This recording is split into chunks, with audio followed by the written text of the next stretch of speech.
ಪ್ರೀತಿಯುಳ್ಳ ಪರಲೋಕದಲ್ಲಿರುವ ನಮ್ಮ ತಂದೆ, ಒಂದು ಮಹೋನ್ನತವಾಗಿರುವಂತಹ ದಿನವನ್ನು ಕೊಟ್ಟಿಕ್ಕಾಗಿ ನಿಮಗೆ ಸ್ತೋತ್ರ.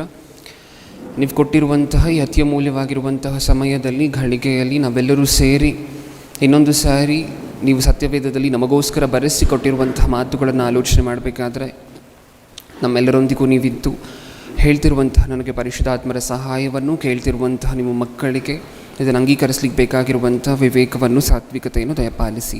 ನನ್ನ ಪ್ರಾರ್ಥನೆ ಯೇಸು ಕ್ರಿಸ್ತರ ನಾಮದಲ್ಲಿ ಸಮರ್ಪಿಸಿ ಬೇಡಿಕೊಳ್ಳುತ್ತಿದ್ದೇನೆ, ಪರಲೋಕದಲ್ಲಿರುವ ನಮ್ಮ ತಂದೆಯೇ, ಆಮೆನ್. ಪ್ರಿಯರಾದ ದೇವಜನರೇ, ಇವತ್ತು ನಾವು ಆಲೋಚನೆ ಮಾಡ್ತಿರುವಂಥ ಅಂಶದ ಹೆಸರು, ನಮ್ಮ ಜೀವನದ ಪ್ರತಿಯೊಂದು ವಿಚಾರವನ್ನು ದೇವರ ಬಳಿಯಲ್ಲಿ ಹೇಳಿಕೊಳ್ಳುತ್ತಿದ್ದೇವೋ. ಅಂಶದ ಹೆಸರನ್ನು ಇನ್ನೊಂದು ಸಾರಿ ಹೇಳ್ತಿದ್ದೇನೆ.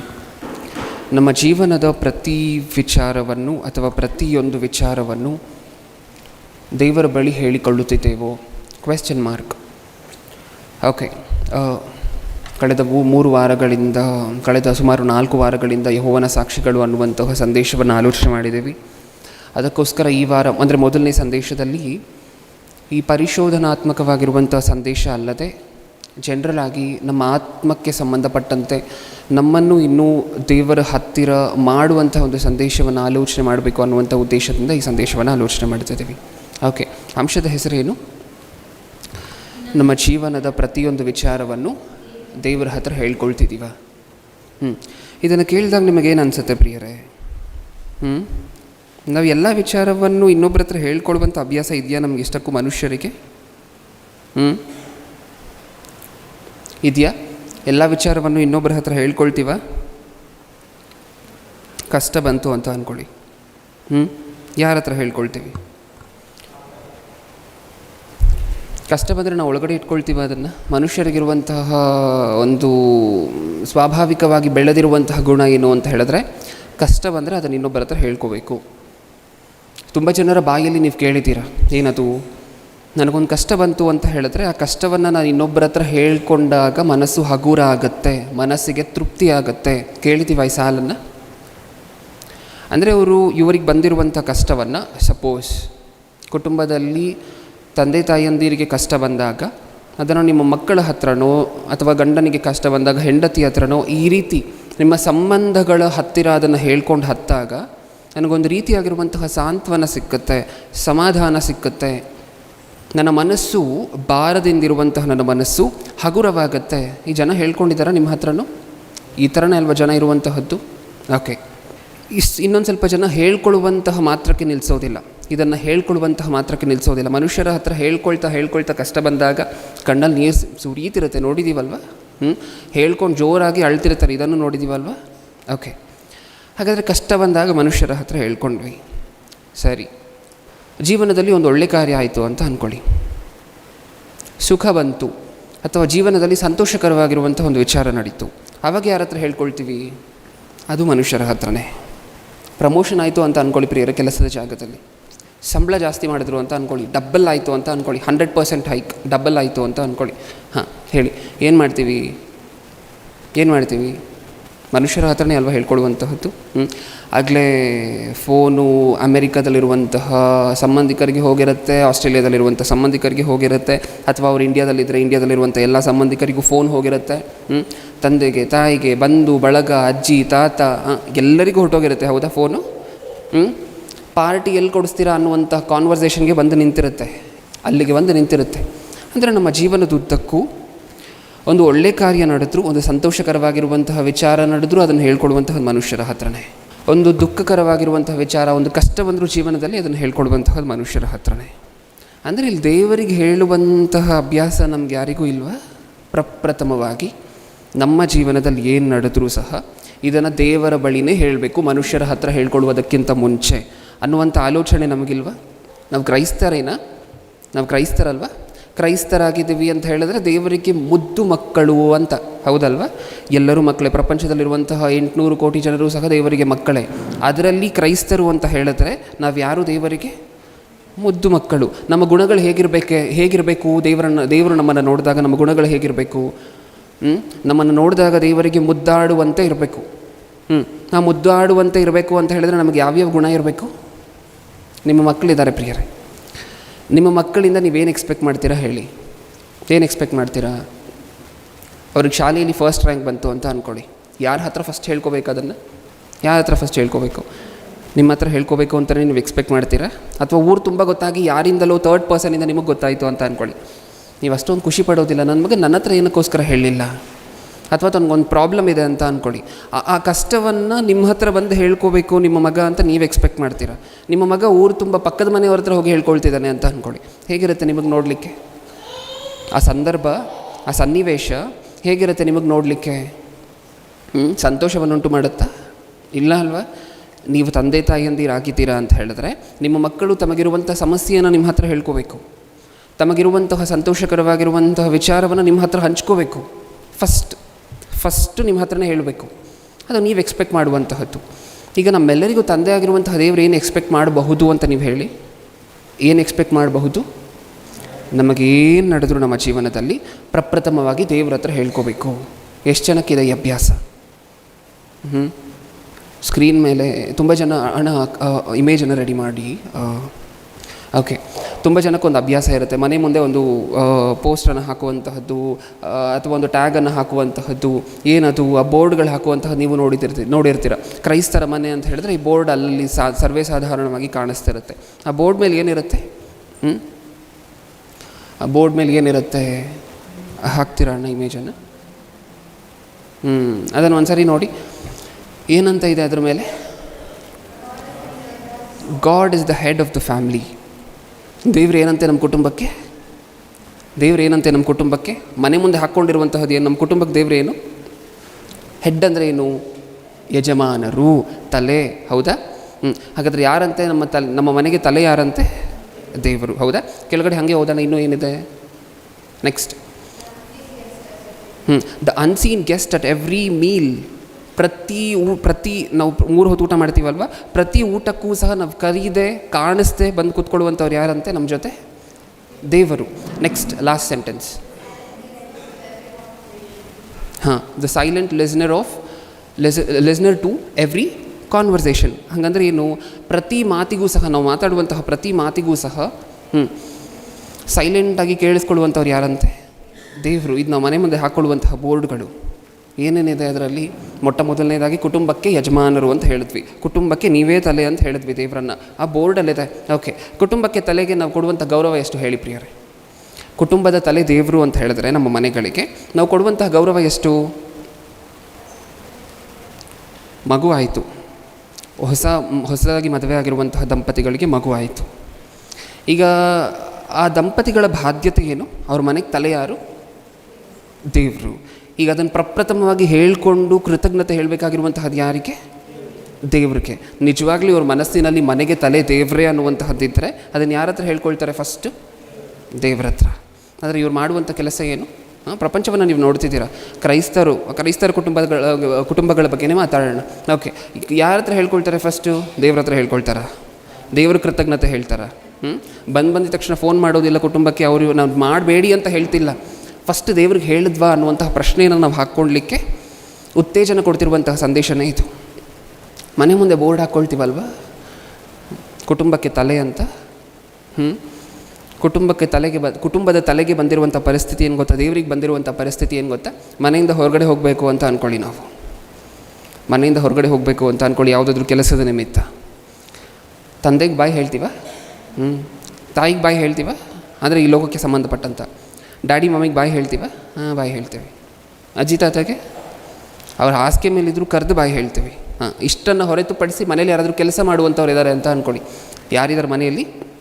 ನಿಮ್ಮ ಕೆಲಸಕ್ಕೆ ಯಾರಾದರೂ ಕೆಲಸದವರು ಬಂದಿದ್ದಾರೆ ಅಂತ ಅಂದ್ಕೊಳ್ಳಿ. ಅವ್ರನ್ನೂ ಕರೆದು ಆಂಟಿ ನಾನು ಹೋಗಿ ಬರ್ತೀನಿ. ಕೆಲಸದವ್ರನ್ನೂ ಕರೆದು ಹೇಳ್ತಿದ್ದೀವ ಹೋಗಿ ಬರ್ತೀನಿ ಅಂತ? ಹೌದು. ಒಬ್ಬರನ್ನು ಮಿಸ್ ಮಾಡಿ ಮನೆಯಿಂದ ಹೊರಗಡೆ ಕಾಲಿಡ್ತೀವಿ. ಯಾರು? ದೇವರು. ಹೇಳ್ಕೊಡ್ಲಿಕ್ಕೆ ಕುಟುಂಬದ ಯಜಮಾನ. ಅವ್ರಿಗೆ ಬಂದಿರುವಂಥ ಪರಿಸ್ಥಿತಿ ಏನು? ನೀವು ಕುಟುಂಬದ ಯಜಮಾನ ಅಂದಿದ ತಕ್ಷಣ ಒಂದು ಚೇರಲ್ಲಿ ಕೂತ್ಕೊಂಡು ವೆಯ್ಟ್ ಮಾಡ್ತಿದ್ದಾರೆ ಅಂತ ಅಂದ್ಕೊಳ್ಳಿ.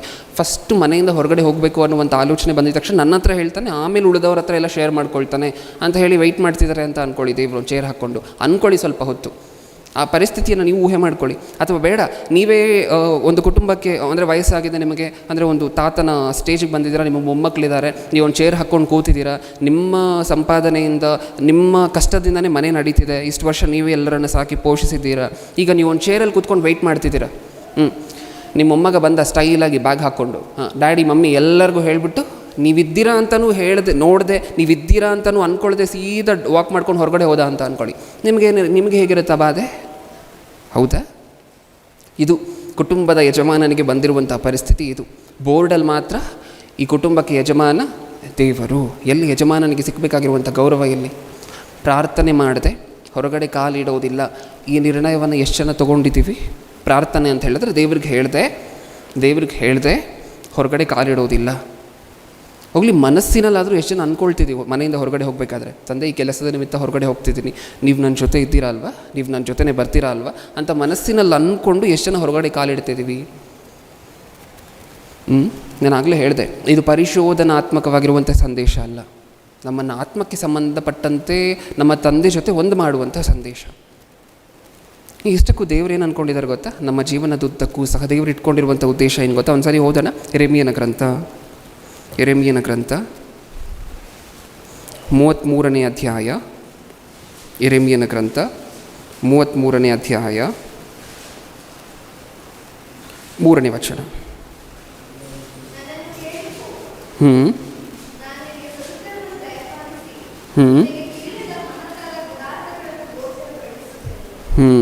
ಏನಂತಿದ್ದಾರೆ ದೇವರಲ್ಲಿ?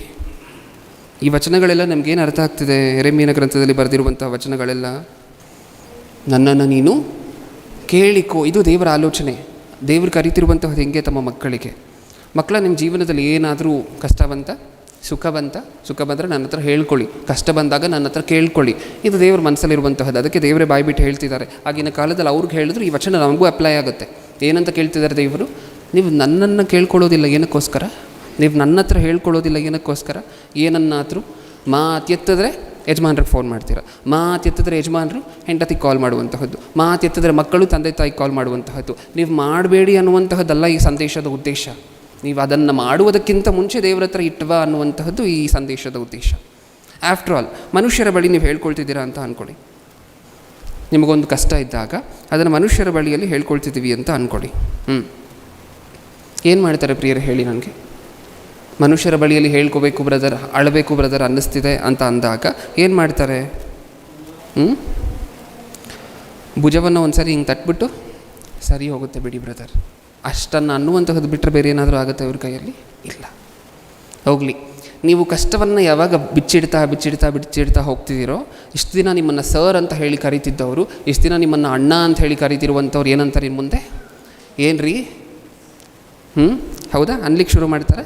ಏನಾಯಿತು? ಸಲಿಗೆ ಜಾಸ್ತಿ ಆಯಿತು. ಕಷ್ಟವನ್ನು ಯಾವಾಗಲೂ ಮನುಷ್ಯರ ಹತ್ರ ಬಿಚ್ಚಿಟ್ಟಾಗ ಏನಾಗ್ತಿದೆ? ಸಲಿಗೆ ಜಾಸ್ತಿ ಆಗ್ತಿದೆ. ಹೋಗಲಿ, ನಿಮ್ಮ ಕಷ್ಟವನ್ನು ನೀವು ಇವ್ರ ಹತ್ರ ಹೇಳ್ಕೊಂಡ್ರಿ. ಇವ್ರು ಎಷ್ಟು ಜನಕ್ಕೆ ಹೇಳ್ಕೊಂಡು ಬರ್ತಾರೆ ಅದನ್ನು? 4. ಆ 4 ಜನದಿಂದ 40 ಮಲ್ಟಿಪ್ಲಿಕೇಶನ್. ಅಲ್ಲಿಂದ ಕಷ್ಟವನ್ನು ಮನುಷ್ಯರ ಹತ್ರ ಹೇಳ್ಕೊಂಡಾಗ ಏನಾದರೂ ಬಂತ? ಹೋಗಲಿ, ಸಂತೋಷಕರವಾಗಿರುವಂಥ ವಿಚಾರ ಇದೆ ಅಂತ ಅಂದ್ಕೊಳ್ಳಿ ಜೀವನದಲ್ಲಿ. ಆ ವಿಚಾರ ಇದ್ದಾಗ ಅದನ್ನೇನಾದರೂ ಮನುಷ್ಯರ ಹತ್ರ ಹೇಳ್ಕೊಂಡಾಗ ಏನಾದರೂ ಬರುತ್ತೆ? ಮತ್ತೆ ಅದೇ ಸಾಂತ್ವನ ಅವ್ರು ಕೊಡುವಂತಹದ್ದು. ಭುಜ ತಟ್ಬಿಟ್ಟು ಚೆನ್ನಾಗಿ ಮಾಡಿದ್ಯಾ ಅಂತಾರೆ. ಕಷ್ಟ ಬಂದಾಗ ಹೇಳ್ಕೊಂಡ್ರೆ ಸರಿ ಹೋಗುತ್ತೆ ಬಿಡು ಅಂದರು. ಸುಖ ಬಂದಾಗ ಹೇಳ್ಕೊಂಡ್ರೆ, ಒಂದು ಸಂತೋಷಕರವಾಗಿರುವಂತಹ ವಿಚಾರ, ಒಂದು ಉದ್ಯೋಗ ಸಿಕ್ತು ಅಥವಾ ಇನ್ನೊಂದಾಯಿತು, ಆವಾಗ ಹೇಳ್ಕೊಂಡ್ರೆ ಏನು ಮಾಡ್ತಾರೆ? ಆವಾಗ ಭುಜ ತಟ್ಬಿಟ್ಟು ಶಭಾಷ್ ಅಂತಾರೆ. ಅಷ್ಟೇ. ನೀವು ಸಂತೋಷಕರವಾಗಿರುವಂಥ ವಿಚಾರವನ್ನು ಅಥವಾ ನಿಮ್ಮ ಮನೇಲಿ ಏನಾದರೂ ತಂದ್ರಿ ಅಂತ ಅಂದ್ಕೊಳ್ಳಿ. ನಮ್ಗೆ ಅರ್ಥ ಆಗುವಂಥ ಭಾಷೆಯಲ್ಲಿ ಹೇಳಬೇಕಾದ್ರೆ ಮನೇಲಿ ಫ್ರಿಡ್ಜ್ ತೊಗೊಂಡು ಬಂದ್ವಿ ಅಂತ ಅಂದ್ಕೊಳ್ಳಿ. ಅದನ್ನು ನೀವು ಮನುಷ್ಯರ ಹತ್ರ ಹೇಳ್ಕೊಂಡಾಗ, ಅಕ್ಕಪಕ್ಕದ ಮನೆಯವ್ರ ಹತ್ರ ಎಲ್ಲ ಹೇಳ್ಕೊಂಡಾಗ ಅಲ್ಲಿಂದ ಶುರು ಆಗುತ್ತೆ. ಏನು? ಹೊಟ್ಟೆ ಕಿಚ್ಚು. ಹೌದಾ ಇಲ್ವಾ? ಮನುಷ್ಯರ ಹತ್ರ ಶೇರ್ ಮಾಡಿಕೊಂಡಾಗ ಸಂತೋಷಕರವಾಗಿರುವಂಥ ವಿಚಾರವನ್ನು ಏನು ಶುರು ಆಗುತ್ತೆ? ಅಲ್ಲಿಂದ ಹೊಟ್ಟೆ ಕಿಚ್ಚು. ದುಃಖವನ್ನು ಶೇರ್ ಮಾಡಿಕೊಂಡಾಗ ಏನು ಸಿಕ್ತು? 4 ಜನಕ್ಕೆ ಸ್ಪ್ರೆಡ್ ಆಗುವಂತಹದ್ದು. ಸಂತೋಷವಾಗಿರುವಂಥ ವಿಚಾರವನ್ನು ಹೇಳ್ಕೊಂಡಾಗ ಹೊಟ್ಟೆ ಕಿಚ್ಚು. ಇದೆಲ್ಲ ಬೇಕಾ ನಮಗೆ? ಇದೆಲ್ಲ ಬೇಕಾ? ಅಂದರೆ ನಾವು ದುಃಖವನ್ನು ಶೇರ್ ಮಾಡಿಕೊಂಡಾಗೂ ಸಾಂತ್ವನ ಸಿಗ್ತಿಲ್ಲ ಮನುಷ್ಯರ ಬಳಿಯಿಂದ, ಅಂದ್ಕೊಳ್ತಿದ್ದೀವಿ ಅಷ್ಟೇ ಸಿಗ್ತಿದೆ ಅಂತ ಅವ್ರು ಮಾಡುವಂತಹ ಡ್ರಾಮಾಗಳಿಗೆ. ಹೌದಾ? ಅಯ್ಯೋ ಬ್ರದರ್, ನಿಮ್ಗೆ ಹಂಗೆ ಆಗಬಾರ್ದಾಗಿತ್ತು ಬ್ರದರ್. ಒಳಗಡೆ ಎಸ್ ಅಂತಿರ್ತಾರೆ. ನಿಜಾನ ಇಲ್ವಾ? ಸಂತೋಷವನ್ನು ಶೇರ್ ಮಾಡಿಕೊಂಡಾಗ ತುಂಬ ಚೆನ್ನಾಗಿ ಮಾಡಿದ್ಯಾ, ತುಂಬ ಚೆನ್ನಾಗಿ ಮಾಡ್ತಿದ್ಯಾ. ಇದು ಹೊರಗಡೆ. ಒಳಗಡೆ ನೀನು ಒಬ್ಬನೇ ಮಾಡಿರುವಂತಹ ಕೆಲಸವನ್ನು ಇದು ಒಳಗಡೆ ಮಾತಾಡುವಂತಹ ಮಾತು.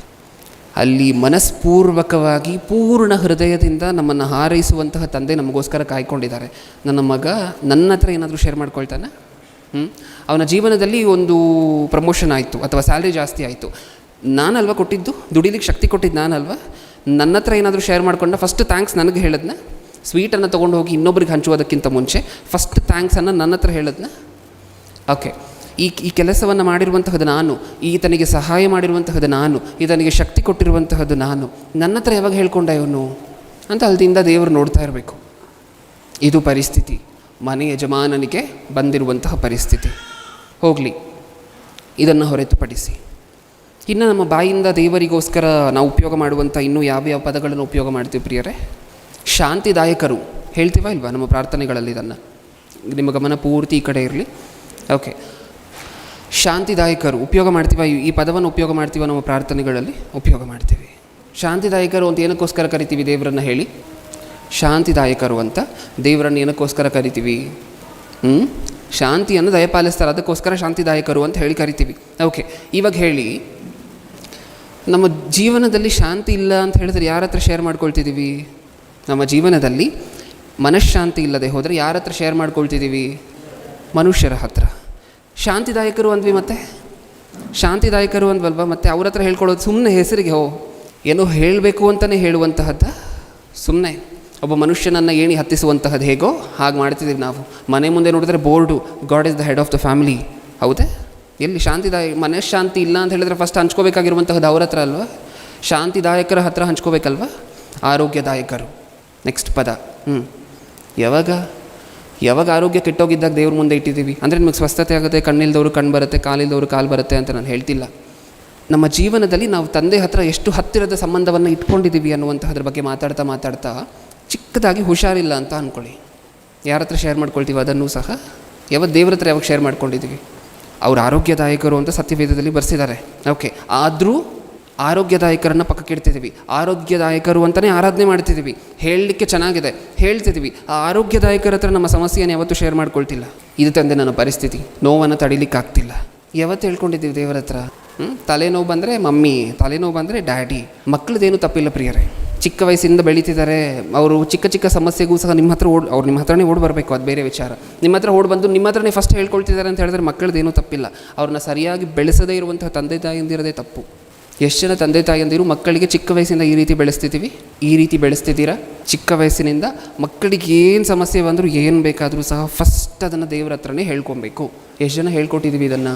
ನೀನು ಮನೆಯಿಂದ ಹೊರಗಡೆ ಹೋಗಬೇಕಾದ್ರೆ, ಶಾಲೆಗೆ ಹೋಗಬೇಕಾದ್ರೆ, ಟ್ಯೂಷನ್ಗೆ ಹೋಗಬೇಕಾದ್ರೆ ದೇವರಿಗೆ ಹೇಳಿ ಹೋಗಬೇಕು. ನೀನು ನನಗೆ ಹೇಳದೆ ಹೋದರೂ ಪರವಾಗಿಲ್ಲ, ನಾನು ಮೈಂಡ್ ಮಾಡುವುದಿಲ್ಲ, ಐ ಡೋಂಟ್ ಮೈಂಡ್.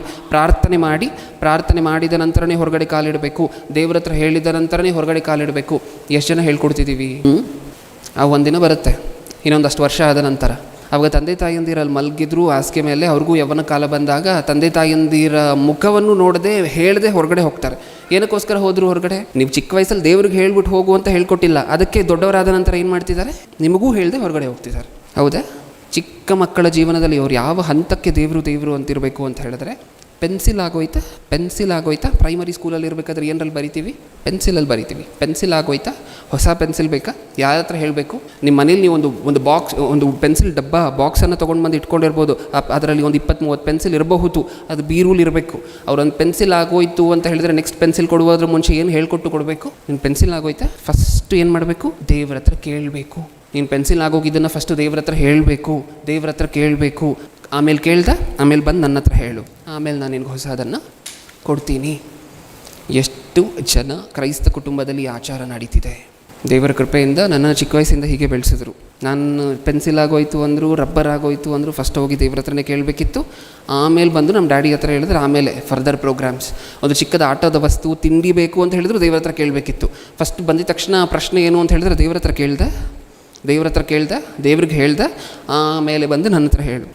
ಆಮೇಲೆ ಇಮ್ಮಿಡಿಯೇಟಾಗಿ ಕೊಡಿಸ್ತಾಯಿದ್ರು. ಏನಕ್ಕೋಸ್ಕರ ಅಂತ ಹೇಳಿದ್ರೆ, ನಾನು ದೇವ್ರ ಹತ್ರ ಕೇಳಿದ್ದೀನಲ್ಲ, ಆ ನಂಬಿಕೆ ತಪ್ಪೋಗ್ಬಾರ್ದಲ್ವ? ನೀವು ದೇವ್ರ ಹತ್ರ ಅವ್ರು ಹೇಳಿದ ಮೇಲೂ ನೀವು ಲೇಟ್ ಮಾಡಿದ್ರಿ ಅಂತ ಅಂದ್ಕೊಳ್ಳಿ, ಬೇಸಿಕ್ ನೆಸೆಸಿಟೀಸನ್ನು ಫುಲ್ಫಿಲ್ ಮಾಡುವಂತಹದ್ದು. ಆವಾಗ ಅವ್ರಿಗೆ ದೇವ್ರ ಮೇಲೆ ನಂಬಿಕೆ ಕಮ್ಮಿ ಆಗುತ್ತೆ. ಅಟ್ಲೀಸ್ಟ್ ಚಿಕ್ಕದಾದರೂ ಅವ್ರು ದೇವ್ರ ಹತ್ರ ಪ್ರಾರ್ಥನೆ ಮಾಡಿದ್ದಾರೆ ಅಂತ ನಿಮಗೆ ಗೊತ್ತಾಗಿದ ತಕ್ಷಣ ಅದನ್ನು ಕೊಡಿಸ್ಲಿಕ್ಕೆ ಪ್ರಯತ್ನ ಪಡಿ ದಯವಿಟ್ಟು. ಆವಾಗ ಅವರು ದೇವರು, ನಾನು ಫಸ್ಟ್ ದೇವ್ರ ಹತ್ರ ಹೇಳ್ಕೊಂಡಲ್ವ, ಇದನ್ನು ದೇವರು ನನಗೆ ಕೊಟ್ಟರು ಅನ್ನುವಂತಹ ವಿಶ್ವಾಸ ಅಲ್ಲಿಂದ ಬೆಳೀತಾ ಹೋಗುತ್ತೆ. ಎಷ್ಟು ಜನ ಕುಟುಂಬದಲ್ಲಿ ನೀವು ನೋಡ್ತಿದ್ದೀರಾ ಪ್ರಿಯರೇ ಇದನ್ನು? ಎಷ್ಟೊಂದು ಜನ ಕ್ರೈಸ್ತರ ಮನೆಗೆ ಹೋಗಿದ್ದೀರಾ? ಕ್ರೈಸ್ತ ಮನೆಗಳು ಈ ರೀತಿ ಇದೆಯಾ? ದೇವರು ಕೋರ್ಕೊಂಡಿರುವಂತಹದ್ದು ಇದೇ ರೀತಿ ಇರಬೇಕು ಅಂತ. ಭಕ್ತರ ಜೀವನಗಳು ಇದೇ ರೀತಿ ಇತ್ತು. ಸಮಸ್ಯೆ ಬಂದಾಗ ದಾವೀದನು ಅವರೆಲ್ಲ ನಮಗೆ ಗೊತ್ತಲ್ವ, ಆ ಭಕ್ತರೆಲ್ಲ ಯಾರ ಹತ್ರ ಶೇರ್ ಮಾಡ್ಕೊಳ್ತಿದ್ರಂತೆ ಆ ಸಮಸ್ಯೆಗಳನ್ನು. ದಾವೀದನಿಗೆ ಬಂದಂತಹ ಸಮಸ್ಯೆ ನಿಮ್ಮೆಲ್ಲರಿಗೂ ಗೊತ್ತು. ಯಾವ ರೀತಿ ಇತ್ತು ದಾವೀದನಿಗೆ ಬಂದಂತಹ ಸಮಸ್ಯೆಗಳು? ಪ್ರಾರಂಭದಲ್ಲಿ ರಾಜ ಆಗುವುದಕ್ಕಿಂತ ಮುಂಚೆ ಗೊಲಿಯಾತನನ್ನು ಕೊಂದ ನಂತರ ಸೌಲ್ ಬಂದ್ಬಿಟ್ಟು ಶಬಾಷ್ ಅಂತ ಹೇಳಿ ಎಲ್ಲ ಅಪ್ರಿಷಿಯೇಟ್ ಮಾಡಿದ ನಂತರ ಸೌಲ್ಗೆ ಹೊಟ್ಟೆ ಕಿಚ್ಚು ಶುರು ಆಗುತ್ತೆ. ನಾನು ಹೇಳಿದ್ನಲ್ವ, ಹೊಟ್ಟೆ ಕಿಚ್ಚು ಅನ್ನುವಂತಹದ್ದು ಮನುಷ್ಯರಿಗೆ ಆದ್ಯವಾಗಿ ಬರ್ತಿರುವಂತಹ ಗುಣ. ಓಕೆ, ಹೊಟ್ಟೆ ಕಿಚ್ಚು ಶುರು ಆಗುತ್ತೆ. ದಾವೀದನಿಗೆಲ್ಲರೂ ಸಹ 10,000 ತಲೆಗಳು ದಾವೀದನು ಕತ್ತಿಡಿ ಈ ಹಾಡನ್ನು ಹಾಡ್ತಿರ್ಬೇಕಾದ್ರೆ ಸೌಲನಿಗೆ ಹೊಟ್ಟೆ ಕಿಚ್ಚು ಜಾಸ್ತಿಯಾಗಿ, ದಾವೀದನು ಇನ್ನೂ ರಾಜ ಆಗಿರೋದಿಲ್ಲ, ಸೌಲನು ರಾಜನ ಸಿಂಹಾಸನದಲ್ಲಿ ಕೂತಿರ್ತಾನೆ. ಅಂದರೆ ರಾಜ ಯಾರೀಗ? ಸೌಲನು. ದಾವೀದನು ಇನ್ನೂ ರಾಜ ಆಗಿರೋದಿಲ್ಲ. ಆ ಸಂದರ್ಭದಲ್ಲಿ ನಡೆಯುವಂತಹ ವಿಚಾರ ಏನಾಗುತ್ತೆ? ಸೌಲನಿಗೆ ಹೊಟ್ಟೆ ಕಿಚ್ಚು ಜಾಸ್ತಿಯಾಗಿ ದಾವೀದನ ಮೇಲೆ ಏನು ಮಾಡ್ತಾರಂತೆ? ಕೊಲ್ಲಿಕ್ಕೋಸ್ಕರ ಪ್ಲ್ಯಾನ್ ಮಾಡ್ತಾರೆ. ದಾವೀದನನ್ನು ಕೊಲ್ಲಬೇಕು ಅನ್ನುವಂತಹ ಪ್ಲ್ಯಾನ್ ಮಾಡ್ತಾರೆ. ಒಂದು ದಿನ ದಾವೀದನು ಗೊಲಿಯಾತನನ್ನು ಕೊಂದಿಲ್ಲ ಅಂತ ಹೇಳಿದ್ರೆ ಸೌಲನ ಬಾಡಿಯನ್ನು ನೀಟಾಗಿ ಪೀಸ್ ಮಾಡಿಬಿಡ್ತಾಯಿದ್ರು. ಆ ಸಂದರ್ಭದಿಂದ ದಾವೀದನೇ ದೇವರ ಕೃಪೆಯ ಮೂಲಕ ದಾವೀದನನ್ನು ಕಳಿಸಿ ದೇವರು ಕಾಪಾಡಿಸ್ತಾರೆ. ಅದನ್ನೆಲ್ಲ ಮರೆತು ಈಗ ಹೊಟ್ಟೆ ಕಿಚ್ಚು ಜಾಸ್ತಿಯಾಗಿ ದಾವೀದನನ್ನು ಕೊಲ್ಲಿಕ್ಕೋಸ್ಕರ ಹುಡುಕಾಡ್ತಿರ್ತಾರೆ ದಾವೀದನನ್ನು. ಅದು ಎಷ್ಟು ಸಾವಿರ ಜನರನ್ನು ಕರ್ಕೊಂಡು ಬರ್ತಾರಂತೆ ದಾವೀದನನ್ನು ಕೊಲ್ಲಿಕ್ಕೋಸ್ಕರ? 3,000 ಜನ. ಒಬ್ಬ ವ್ಯಕ್ತಿಯನ್ನು ಕೊಲ್ಲಿಕ್ಕೆ 3,000 ಜನ ಬೇಕಾ? ಕರ್ಕೊಂಡು ಬರ್ತಾರೆ. ಓಕೆ, ಈಗ ಸೌಲನು ಯಾರು? ಇಸ್ರಾಯೇಲ್ಯರಿಗೆ ರಾಜನು. ಈಗ ಸೌಲನು ದಾವೀದನಿಗೆ ವಿರುದ್ಧವಾಗಿ ನಿಂತಿರಬೇಕಾದ್ರೆ ಆಟೋಮ್ಯಾಟಿಕ್ಕಾಗಿ ಇಸ್ರಾಯೇಲ್ಯರು, ಅಂದರೆ ಇಸ್ರಾಯೇಲ್ ಸೈನಿಕರೆಲ್ಲ ಯಾರು ವಿರುದ್ಧವಾಗಿ ನಿಂತಿರ್ತಾರೆ? ದಾವೀದನಿಗೆ ವಿರುದ್ಧವಾಗಿ ನಿಂತಿರ್ತಾರೆ. ಅಂದರೆ ದಾವೀದನಿಗೆ ವಿರುದ್ಧವಾಗಿ ಯಾರ್ಯಾರಿದ್ದಾರೆ ಅಂತ ಒಂದು ಸರಿ ನೋಡಿ. ಒಂದು ಕಡೆ ರಾಜ ದಾವೀದನಿಗೆ ವಿರುದ್ಧವಾಗಿ ನಿಂತಿದ್ದಾನೆ. ಈಗ ಇನ್ನೊಂದು ಕಡೆ ನೋಡಿದ್ರೆ 3,000 ಜನ, ರಾಜನು ಕರ್ಕೊಂಬಂದಿರುವಂಥ 3,000 ಜನ. ಇನ್ನೊಂದು ಕಡೆ ನೋಡಿದ್ರೆ ಇಸ್ರಾಯೇಲ್ ಅರಸರು, ಇಸ್ರಾಯೇಲ್ ಸೈನಿಕರು. ಅದನ್ನು ಹೊರತುಪಡಿಸಿ ಇನ್ನೊಂದು ಕಡೆ ನೋಡಿದ್ರೆ ಫಿಲಿಸ್ಟಿಯರನ್ನ ಎದುರಾಕೊಂಡು ಹೋಗಿನೇ ಅಲ್ವಾ ಗೋಲಿಯಾತನನ್ನು ಕೊಂದಿತ್ತು. ಇದು ದಾವೀದನ ಪರಿಸ್ಥಿತಿ. ಯಾರಾದರೂ ಹೇಳ್ಕೊಳ್ಲಿಕ್ಕಿದ್ದಾರೆ ದಾವೀದನಿಗೆ? ಸುತ್ತಮುತ್ತ ತನ್ನ ಕಷ್ಟ, ತನ್ನ ಬಾಧೆ, ರಾಜ ಯಾವಾಗಲೂ ಕತ್ತಿ ಹಿಡ್ಕೊಂಡೇ ಓಡಾಡ್ತಿದ್ದಾನೆ. ತನ್ನ ಸುತ್ತ ಇರುವಂಥವರೆಲ್ಲ ಕತ್ತಿ ಹಿಡ್ಕೊಂಡೇ ಓಡಾಡ್ತಿದ್ದಾರೆ ದಾವೀದನು ಸಿಕ್ಕಿದಾಗ ಕೊಲ್ಲಬೇಕು ಅಂತ. ಯಾರ ಹತ್ರನಾದರೂ ಹೇಳ್ಕೊಡುವಂಥ ಆಪ್ಷನ್ ಇದೆಯಾ ದಾವೀದನಿಗೆ? ಮನುಷ್ಯರಲ್ಲಿ ದೊಡ್ಡಪ್ಪ, ಚಿಕ್ಕಪ್ಪ, ಯಾರಾದರೂ? ಎಲ್ಲಿ ನೋಡಿದ್ರು ವೈರಿಗಳೇ. ಎಲ್ಲ ದ್ವಾರಗಳು ಮುಚ್ಚೋಗಿದೆ. ಈ ಕಡೆ ಬಾಗಿಲು ನೋಡಿದ್ರೆ ಇಸ್ರಾಯೇಲಿಯರು ಸೈನಿಕರು ನಿಂತಿದ್ದಾರೆ, ಆ ಕಡೆ ಬಾಗಿಲು ನೋಡಿದ್ರೆ ಫಿಲಿಸ್ಟಿಯರು ನಿಂತಿದ್ದಾರೆ. ಯಾವ ಕಡೆ ಹೋಗಬೇಕು ಗೊತ್ತಾಗ್ತಿಲ್ಲ. ಈಗ ಅವರ ಸಮಸ್ಯೆಗಳನ್ನು ಅವ್ರು ಯಾರ ಹತ್ರ ಶೇರ್ ಮಾಡಿಕೊಂಡ್ರು? 118ನೇ ಕೀರ್ತನೆ 118ನೇ ಕೀರ್ತನೆಗೆ ಹೋಗುವುದಕ್ಕಿಂತ ಮುಂಚೆ ಇವತ್ತು ವಾಕ್ಯ ಪಟ್ಟಣದಲ್ಲಿ ಯಾವ ಅಧ್ಯಾಯವನ್ನು ಓದಿದ್ವಿ? ಕೀರ್ತನೆಗಳು ಯಾವ ಅಧ್ಯಾಯ? 20ನೇ ಅಧ್ಯಾಯ. 20ನೇ ಅಧ್ಯಾಯದ ಮೇಲೆ ಒಂದು ಸಾಲಿದೆಯಲ್ವಾ, ಏನದು?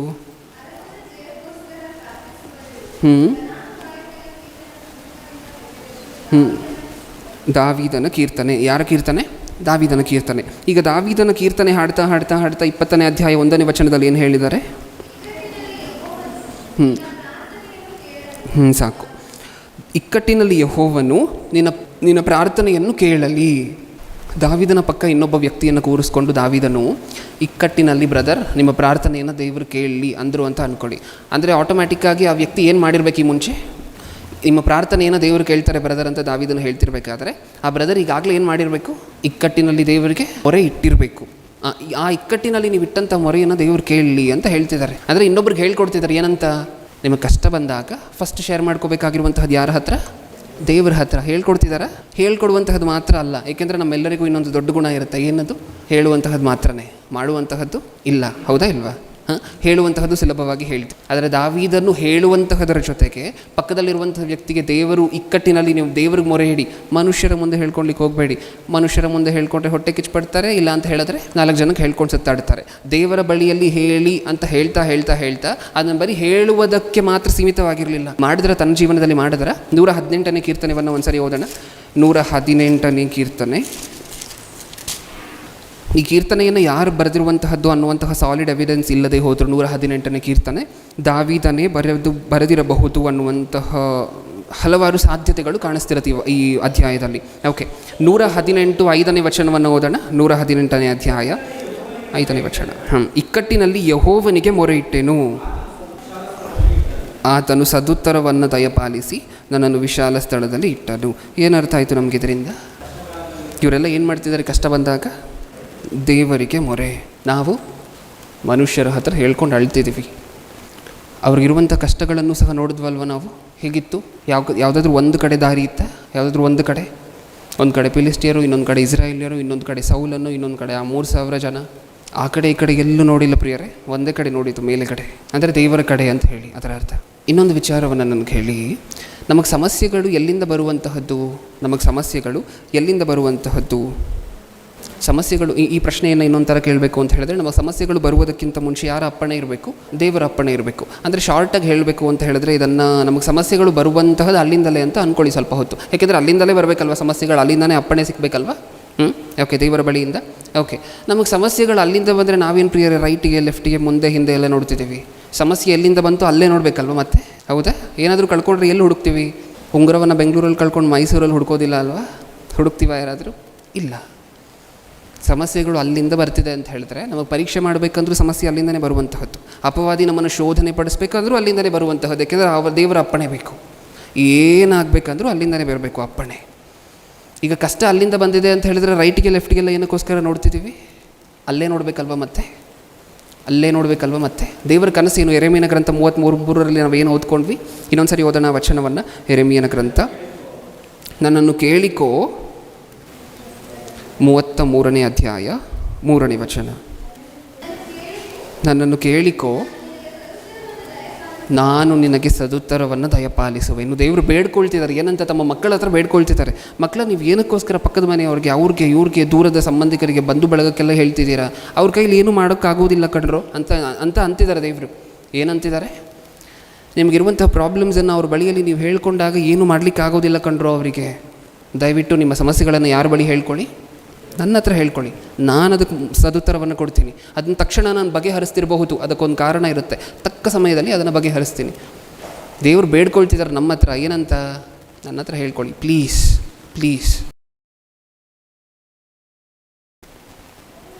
ಯಾರು ಸಿಗ್ತಾರೆ ಪ್ರಿಯರೇ ಈ ಥರದವರು ನಮಗೆ? ಯಾರು ಸಿಗ್ತಾರೆ? ಎಲೆಕ್ಷನ್ ಹತ್ರ ಬಂತಲ್ವ, ಇನ್ನು ಪೊಲಿಟಿಷಿಯನ್ಸ್ ಆಟೋಮ್ಯಾಟಿಕ್ಕಾಗಿ ನಿಮ್ಮ ಕಣ್ಣಿಗೆ ಕಾಣಿಸ್ಲಿಕ್ಕೆ ಶುರು ಆಗ್ತಾರೆ. ಏನಕ್ಕೋಸ್ಕರ? ನಿಮ್ಮ ಸಮಸ್ಯೆಗಳನ್ನು ನಾವು ಬಗೆಹರಿಸ್ತೀವಿ ಅಂತ. ಯಾವಾಗವರೆಗೂ? ಎಲೆಕ್ಷನ್ ಆಗುವವರೆಗೂ, ಹೌದಾ? ಆಮೇಲೆ ನಾವು ಮಾತಾಡಬೇಕು, ನಮ್ಮ ಸಮಸ್ಯೆಗಳನ್ನು ಹೇಳ್ಕೊಬೇಕು ಅಂತ ಹೇಳಿದ್ರು ಒಬ್ಬರು ಸಿಕ್ಕೋದಿಲ್ಲ. ಆಮೇಲೆ ಅಪಾಯಿಂಟ್ಮೆಂಟ್ ತೊಗೋಬೇಕು. ಇವಾಗ ಸದ್ಯಕ್ಕೆ ಎಲ್ಲಿ ರೋಡಲ್ಲೆಲ್ಲ ಓಡಾಡ್ತಿರ್ತಾರೆ, ಹೌದಾ ಇಲ್ವಾ? ರಸ್ತೆಯಲ್ಲೆಲ್ಲ ಓಡಾಡ್ತಿರ್ತಾರೆ, ಮನೆ ಹತ್ರ ಬರ್ತಾರೆ, ಕೈ ಮುಗಿತಾರೆ, ಕಾಲಿಗೆ ಬೀಳ್ತಾರೆ. ಅಲ್ಲೊಂದು ಚಿಕ್ಕ ಮಗು ನಿಂತಿದ್ರೆ ಅವರ ಖರ್ಚೀಫಿಂದನೇ ಮೂಗು ಕ್ಲೀನ್ ಮಾಡ್ತಾರೆ. ಇದೆಲ್ಲ ಮಾಡ್ತಾರೆ. ಯಾವಾಗವರೆಗೂ? ಆಮೇಲೆ ಅಪಾಯಿಂಟ್ಮೆಂಟ್ ತೊಗೋಬೇಕಾ? ಹೌದು, ಇವರೆಲ್ಲ ಅಪಾಯಿಂಟ್ಮೆಂಟ್ ತೊಗೊಳ್ದೇ ಇದ್ದರೆ ಭೇಟಿ ಕೊಡೋದಿಲ್ಲ. ಇಲ್ಲಿ ದೇವರು, ಮಕ್ಕಳ, ನೀವು ನನ್ನ ಹತ್ರ ಹೇಳ್ಕೊಳ್ಳಿ, ನಾನು ಸದಾಕಾಲ ಓಪನ್, ನಾನು ಕಾಯ್ತೀನಿ. ನಿಮ್ಮ ಅಪಾಯಿಂಟ್ಮೆಂಟ್ಗೋಸ್ಕರ ನಾನು ಕಾಯ್ತೀನಿ. ನೀವು ಮನೆಯಿಂದ ಹೊರಗಡೆ ಹೋಗಬೇಕಾದ್ರೆ ನಾನು ಕಾಯ್ತಾ ಇರ್ತೀನಿ, ನೀವು ನನಗೆ ಹೇಳ್ತೀರಾ ಅಂತ ಹೇಳಿ. ನಿಮ್ಮ ಕಾರ್ಯ, ನೀವು ಹೊರಗಡೆ ಹೋಗುವಂತಹ ಕಾರ್ಯ ಸಫಲ ಆಗಬೇಕು ಇಲ್ಲ ಅನ್ನುವಂಥದ್ದು ನನ್ನ ಮೇಲೆ ಡಿಪೆಂಡ್ ಆಗಿದೆ. ನನಗೆ ಗೊತ್ತು ಅದನ್ನು ಸಫಲ ಮಾಡಬೇಕಾ ಬೇಡವಾ ಅಂತ ಹೇಳಿ. ನೀವು ನನ್ನ ಹತ್ರ ಹೇಳ್ಕೊಳ್ಳಿ ಅಂತ ದೇವರು. ನಿಮ್ಮ ಮಕ್ಕಳನ್ನು ನನ್ನ ಹತ್ರ ಹೇಳ್ಕೊಳ್ಳೋ ಹಾಗೆ ಬೆಳೆಸ್ರಿ. ನಿಮ್ಮ ಮಕ್ಕಳನ್ನು ನನಗೆ ಮುದ್ದು ಮಕ್ಕಳನ್ನಾಗಿ ಮಾಡಿ, ದೂರ ಮಾಡಿಬಿಡ್ಬೇಡಿ ನನ್ನಿಂದ ಅವರನ್ನು ಅಂತ ದೇವರಲ್ಲಿ ಬೇಡ್ಕೊಳ್ತಿದ್ದಾರೆ. ಯಾವತ್ತು ಕಿವಿ ಕೊಟ್ಟಿದ್ದೀವಿ ಕರೆಗೆ? ಯೆರೆಮೀಯನ ಗ್ರಂಥ 2 ಪೇಜನ್ನು ಹಾಗೆ ಹಿಂದೆ ತಿರುಗಿಸಿದ್ರೆ 29ನೇ ಅಧ್ಯಾಯ 12ನೇ ವಚನ. 29:12. ನೀವು ನನಗೆ, ದೇವರ ಕನಸೇನಂತಿದ್ದು ನೋಡಿ, ದೇವರ ಕನಸೇನು ಅಂತ ಬರೆಸಿದ್ದಾರೆ. ನೀವು ನನಗೆ ಮೊರೆ ಇಡುವಿರಿ, ನನ್ನನ್ನು ಪ್ರಾರ್ಥಿಸಲು ಹೋಗುವಿರಿ, ನಾನು ಕಿವಿಗೊಡುವೆನು. ಇದು ದೇವರ ಕನಸು ನಮ್ಮ ಬಗ್ಗೆ. ಏನು? ನೀವು ನನಗೆ ಮೊರೆ ಇಡ್ತೀರ ಮಕ್ಕಳ. ನಾವು ಮೊರೆ ಇಟ್ವಾ? ಇಲ್ಲ. ದೇವ್ರ ಕನಸು ಇದು. ನನ್ನ ಮಕ್ಕಳು ಬಂದು ನನ್ನ ಹತ್ರ ಕೇಳ್ಕೊಳ್ತಾರೆ ಅಂತ ದೇವ್ರು ಅಂದ್ಕೊಂಡು ಕೂತಿದ್ದಾರಂತೆ. ನೀವು ನನಗೆ ಮೊರೆ ಇಡ್ತೀರಾ, ನಾನು ಅದನ್ನು ಕೇಳಿ ನಿಮ್ಮ ಬೇಡಿಕೆಯನ್ನು ಈಡೇರಿಸ್ತೀನಿ. ಇದು ದೇವರ ಕನಸು. ನಾವು ಯಾವತ್ತು ನನಸು ಮಾಡಿದ್ದೀವಿ ಈ ಕನಸನ್ನು? ಮಾಡಿದ್ದೀವಿ? ಒಂದು ದಿನದಲ್ಲಿ ದೇವರ ಮನಸ್ಸನ್ನು ಎಷ್ಟು ಸಾರಿ ನೋಯಿಸ್ತೀವಿ ಅಂತಾದರೂ ನಮಗೆ ಗೊತ್ತಾ? ಎಷ್ಟು ಸಾರಿ ನೋಯಿಸ್ತೀವಿ? ನಾವು ಮಾಡುವಂತಹ ಪ್ರತಿ ಕೆಲಸವನ್ನು ದೇವರಿಗೆ ಹೇಳಿ ಮಾಡಬೇಕು. ಅದು ಹೇಳದೆ ಪ್ರತಿ ಸಾರಿ ಮಾಡಬೇಕಾದ್ರೂ ದೇವರು ನೊಂದ್ಕೊಳ್ತಿದ್ದಾರೆ, ಹೌದಾ? ಹೊರಗಡೆ ಹೋಗ್ತಿದ್ದೀವಿ, ಆ ಕೆಲಸ ಮಾಡಬೇಕು, ಈ ಕೆಲಸ ಮಾಡಬೇಕು, ಸಜೆಷನ್ಗೋಸ್ಕರ ಯಾರ್ಯಾರಿಗೋ ಕಾಲ್ ಮಾಡ್ತೀವಿ. 2 ದಾರಿ ಇದೆ ಅಂತ ಹೇಳಿದ್ರೆ ನಮ್ಮ ಮುಂದೆ ಯಾವುದು ಮಾಡಬೇಕು ಗೊತ್ತಾಗ್ತಿಲ್ಲ ಅಂತ ಹೇಳಿದ್ರೆ ಪ್ರಪ್ರಥಮವಾಗಿ ಹೇಳ್ಕೊಬೇಕಾಗಿರುವಂಥದ್ದು ಯಾರ ಹತ್ರ? ದೇವರ ಹತ್ರ. ಅದನ್ನು ಮಾಡೋದೇ ಇಲ್ಲ ನಾವು. ಎಲ್ಲೆಲ್ಗೋ ಹೋಗಿರುತ್ತೆ ಫೋನು, ಯಾರ್ಯಾರ ಹತ್ರನೂ ಕೇಳ್ತಿರ್ತೀವಿ, ಬೇಡ್ತಿರ್ತೀವಿ ಹೆಲ್ಪಿಗೋಸ್ಕರ. ಯಾವತ್ತು ದೇವ್ರ ಹತ್ರ ಹೇಳ್ಕೊಂಡಿದ್ದೀವಿ ಈ ವಿಚಾರಗಳನ್ನು, ಈ ಕಾರ್ಯಕ್ರಮಗಳನ್ನೆಲ್ಲ? ನಾನು ಆಗಲೇ ಹೇಳಿದ್ನಲ್ವ, ಇನ್ನೂ ಏನೇನು ಕರಿತೀವಿ ಪ್ರಿಯರೇ ನಮ್ಮ ಹಾಡುಗಳಲ್ಲೆಲ್ಲ ದೇವರನ್ನು? ಸಂತೈಸುವ ತಾಯಿ ಕರಿತೀವ, ಒಂದು ಹಾಡಲ್ಲಿ ಕರಿತೀವ. ಸಂತೈಸುವ ತಾಯಿ ಹಾಡು ಯಾರ್ಯಾರಿಗೆ ಗೊತ್ತು? ಸಂತೈಸುವ ತಾಯಿ ಅಂತೆ ಗೊತ್ತಾ ನಮ್ಮೆಲ್ಲರಿಗೂ? ಏನಂತ ಕರಿತೀವಿ ಆ ಹಾಡಲ್ಲಿ ದೇವರನ್ನು? ಸಂತೈಸುವ ತಾಯಿ. ದೇವರು ಸಂತೈಸುವ ತಾಯಿಯ? ಓಕೆ. ಆ ಸಂತೈಸುವ ತಾಯಿಯಲ್ಲಿ ತಾಯಿಯ ಬಳಿಯಲ್ಲಿ ಯಾವಾಗ ಹೇಳ್ಕೊಂಡಿದ್ದೀವಿ ನಾವು ಪ್ರಾಬ್ಲಮ್ಸನ್ನು? ಹೆಸರಿಗೆ ಮಾತ್ರ ಸಂತೈಸುವ ತಾಯಿ. ನಾನು ಸಂತೈಸ್ತೀನಿ ಬಾರೋ ಅಂತ ದೇವ್ರಿಗೆ ಕರೆದ್ರೆ ಯಾವಾಗ ಹೋಗಿದ್ದೀವಿ ಹತ್ರ? ಯಾವಾಗ ಹೇಳ್ಕೊಂಡಿದ್ದೀವಿ? ಎಲ್ಲ ಇನ್ನೊಬ್ರಿಗೆ ಫೋನ್ ಮಾಡಿ ಹೇಳ್ಕೊಡುವಂತಹದ್ದೇ, ಪಕ್ಕದ ಮನೆಯವರು ಫೋನ್ ಮಾಡಿ ಹೇಳ್ಕೊಡುವಂತಹದ್ದೇ. ಯಾವತ್ತು ಹೇಳ್ಕೊಂಡಿದ್ದೀವಿ ಆ ಸಂತೈಸುವ ತಾಯಿ ಬಳಿಯಲ್ಲಿ ನಮ್ಮ ಕಷ್ಟಗಳನ್ನು? ಇಕ್ಕಟ್ಟಿನಿಂದ ನಮ್ಮನ್ನು ಬಿಡಿಸುವಂಥವರು, ಈ ಪದವನ್ನು ಬಳಕೆ ಮಾಡ್ತೀವ? ನಮಗೆ ಇಕ್ಕಟ್ಟಿದ್ದಾಗ ಯಾವಾಗ ದೇವ್ರ ಮುಂದೆ ಹೇಳ್ಕೊಂಡಿದ್ದೀವಿ ನಮ್ಮ ಇಕ್ಕಟ್ಟನ್ನು? ಆವಾಗಲೇ ಹೇಳಿದ್ನಲ್ವ? ಓಕೆ. ಇದನ್ನು ಹೊರತುಪಡಿಸಿ ಇನ್ನೊಂದು ಸ್ವಲ್ಪ ಜನ ನನ್ನ ಬಂಡೆ ಏನಂತ ದೇವರು? ಬಂಡೆ, ಕೋಟೆ, ದುರ್ಗ, ಆಶ್ರಯ. ಓಕೆ, ಇದನ್ನೆಲ್ಲ ಹೇಳ್ತೀವ? ಯಾವತ್ತು ಹೋಗಿ ಆ ಬಂಡೆಯನ್ನು ಒಂದು ಕಠೋರವಾಗಿರುವಂತಹ ಸನ್ನಿವೇಶ ಬಂದಾಗ ಜೀವನದಲ್ಲಿ ಆ ಬಂಡೆ ಹತ್ರ ಹೋಗಿ ಯಾವತ್ತು ಆಶ್ರಯ ತೊಗೊಂಡಿದ್ದೀವಿ? ದೇವ್ರ ಕೈ ಓಪನ್ ಮಾಡಿದ್ದಾರೆ, ಏನಂತ? ಮಕ್ಕಳ ನನ್ನ ಹತ್ರ ಬನ್ನಿ, ನನ್ನ ಹತ್ರ ಹೇಳ್ಕೊಳ್ಳಿ ಅಂತ ಹೇಳಿ. ಯಾವತ್ತು ಆಶ್ರಯ ತೊಗೊಂಡಿದ್ದೀವಿ ಆ ಬಂಡೆ ಹತ್ರ, ಆಶ್ರಯದ ಹತ್ರ, ಆ ದುರ್ಗದ ಹತ್ರ, ಆ ಕೋಟೆ ಹತ್ರ? ಯಾವತ್ತು ಇದನ್ನೆಲ್ಲ ಬಳಕೆ ಮಾಡ್ಕೊಂಡಿದ್ದೀವಿ? ಇಲ್ಲಿ ಪ್ರಾಬ್ಲಮ್ ಬಂದಿರುವಂತಹದ್ದಿದೆ ಕ್ರೈಸ್ತವ್ಯದಲ್ಲಿ. ಬಂಡೆ ಅಂತೀವಿ ಹೆಸರಿಗೆ, ಪ್ರಾರ್ಥನೆ ಕೊಟ್ಟರೆ ನನ್ನ ಬಂಡೆ, ನನ್ನ ಕೋಟೆ, ನನ್ನ ದುರ್ಗ, ಆಶ್ರಯ, ಸತ್ಯವ್ಯದಲ್ಲಿರುವಂತಹದನ್ನೆಲ್ಲ ತೆಗೆದು ಓದಿರ್ತೀವಿ. ಆದರೆ ಯಾವುದನ್ನು ಸಹ ದೇವರನ್ನು ಆ ರೀತಿ ಟ್ರೀಟ್ ಮಾಡ್ತಿಲ್ಲ. ದುರ್ಗ ಅಂತ ಹೇಳ್ತಿದ್ದೀವಿ, ಕೋಟೆ ಅಂತ ಹೇಳ್ತಿದ್ದೀವಿ, ಆ ರೀತಿ ಟ್ರೀಟ್ ಮಾಡ್ತಿದ್ದೀವ. ಹೆಡ್ ಆಫ್ ದ ಫ್ಯಾಮಿಲಿ ಅಂತಿದ್ದೀವಿ. ಯಾವತ್ತು ದೇವರನ್ನು ಆ ಆ್ಯಂಗಲಿಂದ ನೋಡಿದ್ದೀವಿ ಹೇಳಿ? ಯಾವತ್ತು ದೇವರನ್ನು ಆ ಆ್ಯಂಗಲಿಂದ ನೋಡಿದ್ದೀವಿ? ಮನೇಲಿ ಒಂದು ಫಂಕ್ಷನ್ ನಡೀತಿದೆ. ಆ ಫಂಕ್ಷನಲ್ಲಿ ಪ್ರಪ್ರಥಮವಾಗಿ ಯಾರು ಬರಬೇಕು? ದೇವರೇ ಬರಬೇಕಾ? ಆ ದೇವರು ಬರಬೇಕು. ಓಕೆ, ಆ ಫಂಕ್ಷನ್ ನಡೀತಿದೆ, ಇದು ನಿಮ್ಮ ಚಿತ್ತಾನುಸಾರವೇನಾ ಅಂತ ಹೇಳಿ ಫಸ್ಟ್ ಯಾರನ್ನು ಕೇಳಬೇಕು? ದೇವರನ್ನು. ಒಂದು ಬರ್ಡೇ ನಡೀತಿದೆ, ಇದು ನಿಮ್ಮ ಚಿತ್ತಾನುಸಾರನ ತಂದೆ, ನಾನು ಇಡ್ತಿದ್ದೀನಿ, ಈ ಡೇಟನ್ನು ಫಿಕ್ಸ್ ಮಾಡಿದ್ದೀನಿ, ಓಕೆ ನಿಮ್ಮ ಚಿತ್ತೆ ಅಂತಲೇ ಅಂದ್ಕೊಂಡಿದ್ದೀನಿ. ಯಾವತ್ತು ಹೇಳ್ಕೊಂಡಿದ್ದೀವಿ ನಾವು ದೇವ್ರ ಮುಂದೆ ಇದನ್ನೆಲ್ಲ? ಹಾಸ್ಪಿಟ್ಲಲ್ಲಿ ಅಡ್ಮಿಟ್ ಆದರೆ, ಹಾಸ್ಪಿಟ್ಲಲ್ಲಿ ಅಡ್ಮಿಟ್ ಆದರೂ ಆ ಕಷ್ಟ ಬಂದಾಗ ಯಾವತ್ತಾದರೂ ಹೇಳ್ಕೊಂಡು ಹೋಗಲಿ. ಆರೋಗ್ಯ ಸಮಸ್ಯೆ ಬಂದಾಗ ಹಾಸ್ಪಿಟ್ಲಲ್ಲಿ ಅಡ್ಮಿಟ್ ಆಗಿರಬೇಕಾದ್ರೆ ಪ್ರಪ್ರಥಮವಾಗಿ ನಮಗೆ ನೆನಪು ಬರುವಂಥವ್ರು ಡಾಕ್ಟ್ರುಗಳು. ಹೋಗಿ ಅವ್ರ ಕೈಯನ್ನು ಹಿಡ್ಕೊಂಡು, ಕಾಲನ್ನು ಹಿಡ್ಕೊಂಡು, ಇಲ್ಲದೆ ಹೋದರೆ ಇನ್ಶೂರೆನ್ಸ್ ಕಂಪನಿಯವರು, ಇನ್ಶೂರೆನ್ಸ್ ಕ್ಲೈಮ್. ಯಾವತ್ತು ಈ ರೀತಿ ಒಬ್ಬರು ನಮ್ಮ ಹತ್ತಿರ ಸಂಬಂಧಿಗಳು, ನಮ್ಮ ಕುಟುಂಬದವರು ಒಬ್ಬರು ಅಡ್ಮಿಟ್ ಆಗಿದ್ದಾರೆ, ನಿಮ್ಮ ಚಿತ್ತ ಇದ್ದರೆ ಅವ್ರನ್ನ ಹೊರಗಡೆ ಕರ್ಕೊಂಬನ್ನಿ ಅಲ್ವಾ? ನಿಮ್ಮ ಚಿತ್ತ ಇರುವಂಥ ಟೈಮಲ್ಲಿ ಅವ್ರನ್ನ ಹೊರಗಡೆ ಕರ್ಕೊಂಬನ್ನಿ ಅಲ್ವಾ? ಅವರು ತಡ್ಕೊಂಡಿಗೆ ಬೇಕಾಗಿರುವಂಥ ಬಲ ಕೊಡಿ ಅಲ್ವಾ ಅಂತ ಯಾವತ್ತು ಅಂದ್ಕೊಂಡಿದ್ದೀವಿ ದೇವರ ಬಳಿಯಲ್ಲಿ? ಸಂತೈಸುವ ತಾಯಿ, ಇಕ್ಕಟ್ಟಿನಲ್ಲಿ ನಮ್ಮನ್ನು ಬಿಡಿಸುವಂಥವರು, ಆರೋಗ್ಯದಾಯಕರು, ನನ್ನ ಬಂಡೆ, ನನ್ನ ಕೋಟೆ, ನನ್ನ ದುರ್ಗ, ಆಶ್ರಯ. ಹೇಳಲಿಕ್ಕೆ ಮಾತ್ರ ಯಾವತ್ತೂ ಸಹ ಆ ಆಶ್ರಯವನ್ನು ಬಳಕೆ ಮಾಡ್ಕೊಳ್ತಿಲ್ಲ. ದೇವರು ಕಾಯ್ತಿದ್ದಾರೆ.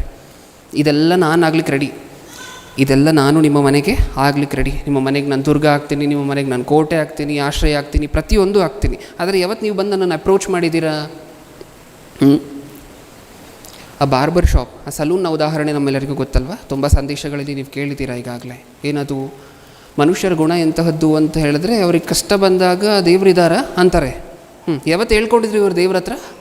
ಇರುವಂಥ ದೇವ್ರ ಹತ್ರ ಯಾವತ್ತು ಹೇಳ್ಕೊಂಡಿದ್ರು ಕಷ್ಟವನ್ನು? ಸಾಲ ಜಾಸ್ತಿ ಆಗೋಗಿದೆ ಬ್ರದರ್, ಸಾಲ ಮಾಡುವುದಕ್ಕಿಂತ ಮುಂಚೆ ದೇವ್ರ ಹತ್ರ ಹೇಳ್ಕೊಂಡ್ವಾ? ಕ್ರೈಸ್ತರಾಗಿದ್ದರೆ ನಮ್ಮ ಅಭ್ಯಾಸ ಹೇಗಿರಬೇಕು ಅಂತ ಇವಾಗ ತಾನೇ ನಾನು ಹೇಳಿದ್ದೆ. ಎಲ್ಲವನ್ನ ದೇವ್ರ ಹತ್ರ ಹೇಳ್ಕೊಬೇಕು. ಓಕೆ, ಇವು ಸಾಲ ಮಾಡುವುದಕ್ಕಿಂತ ಮುಂಚೆ ಕೇಳಿದ್ರೆ ದೇವರನ್ನು, ಹೇಳ್ಕೊಂಡಿದ್ರೆ ಹೋಗಲಿ. ಯಾವುದೋ ಒಂದು ರೀತಿಯಲ್ಲಿ ತಡ ಮಾಡ್ತಿದ್ರೇನೋ ದೇವರು? ಹೇಳಿಲ್ಲ ಅಲ್ವಾ ದೇವರ ಹತ್ರ? ಆದರೆ ಕೊನೆಯಲ್ಲಿ ಬರುವಂತಹ ಮಾತು, ದೇವರಿದ್ದಾರ ನಿಜವಾಗ್ಲೂ? ಸಲೂನ್ನ ಉದಾಹರಣೆ ಅಂದರೆ ಬಾರ್ಬರ್, ಕನ್ನಡದಲ್ಲಿ ಏನಂತೀವಿ? ಕ್ಷೌರಿಕನು. ಬ್ರದರ್, ಎಲ್ಲರಿಗೂ ಅರ್ಥ ಆಗುವಂಥ ಭಾಷೆಯಲ್ಲಿ ಹೇಳಬೇಕಂದ್ರೆ ಕಟಿಂಗ್ ಶಾಪ್. ಓಕೆ, ಈಗ ಈ ಉದಾಹರಣೆಯಲ್ಲಿ ನಮಗೇನು ಅರ್ಥ ಆಯಿತು? ಆ ಉದಾಹರಣೆ ನಿಮ್ಮೆಲ್ಲರಿಗೂ ಗೊತ್ತಲ್ವ? ಒಳಗಡೆ ಕೂತಿರುವಂಥವನು, ಈಗಾಗಲೇ ಕಟಿಂಗ್ ಮಾಡಿಸ್ಕೊಳ್ತಿರುವಂಥವನು ಒಂದು ಮಾತು ಹೇಳ್ತಾನಂತೆ ಆ ಬಾರ್ಬರ್ಗೆ. ಏನು ಹೊರಗಡೆ ಹೋಗಿ ನೋಡ್ಕೊಂಡು ಬಂದಾಗ, ಡೋರ್ ಹತ್ರ ನಿಂತ್ಕೊಂಡಾಗ ಒಬ್ಬ ವ್ಯಕ್ತಿ ಪೂರ್ತಿಯಾಗಿ ಕೂದಲನ್ನು ಬಿಟ್ಕೊಂಡು ಹೋಗ್ತಾ ಇರ್ತಾನಂತೆ, ಹುಚ್ಚುನ್ ಥರ. ಆತನನ್ನು ನೋಡಿದಂತಹ ವ್ಯಕ್ತಿ ಒಳಗಡೆ ಬಂದು ಆ ಬಾರ್ಬರ್ ಹತ್ರ, ಆ ಶಾಪ್ ಇಟ್ಕೊಂಡಿರುವಂತನಿಗೆ ಒಂದು ಮಾತನ್ನು ಹೇಳ್ತಾರಂತೆ. ಏನು? ಈ ಊರಲ್ಲಿ ಯಾರು ಕಟಿಂಗ್ ಶಾಪ್ ಅವರು, ಸಲೂನ್ ಇಟ್ಕೊಂಡಿರುವಂಥವರು ಇಲ್ಲ ಬ್ರದರ್ ಅಂತಾರಂತೆ. ಯಾಕೆ ಬ್ರದರ್, ನಾವು ಇದ್ದೀವಲ್ವ, ನಿಮಗೆ ನಾವೇ ತಾನೇ ಮಾಡಿದ್ದು ಇವಾಗ ತಾನೇ ಅಂತ ಹೇಳಿದ್ರೆ, ಅವಾಗ ಹೇಳ್ತಾನಂತೆ, ಅಲ್ಲಿ ಹೊರಗಡೆ ಹಾಗೆ ಹೋಗ್ತಿದ್ದಾನಲ್ವ ಆ ವ್ಯಕ್ತಿ, ಕೂದಲನ್ನು ಬಿಟ್ಕೊಂಡು ಹುಚ್ಚುನ್ ಥರ ಓಡಾಡ್ತಿದ್ದಾನಲ್ವ, ಒಂದು ವೇಳೆ ಈ ಊರಲ್ಲಿ ಯಾರಾದರೂ ಕ್ಷೌರಿಕರಿದ್ದರೆ ಆತನನ್ನು ಕರೆದು ನೀಟಾಗಿ ಮಾಡ್ಬೋದಲ್ವ, ಶುಚಿಪಡಿಸ್ಬೋದಲ್ವ?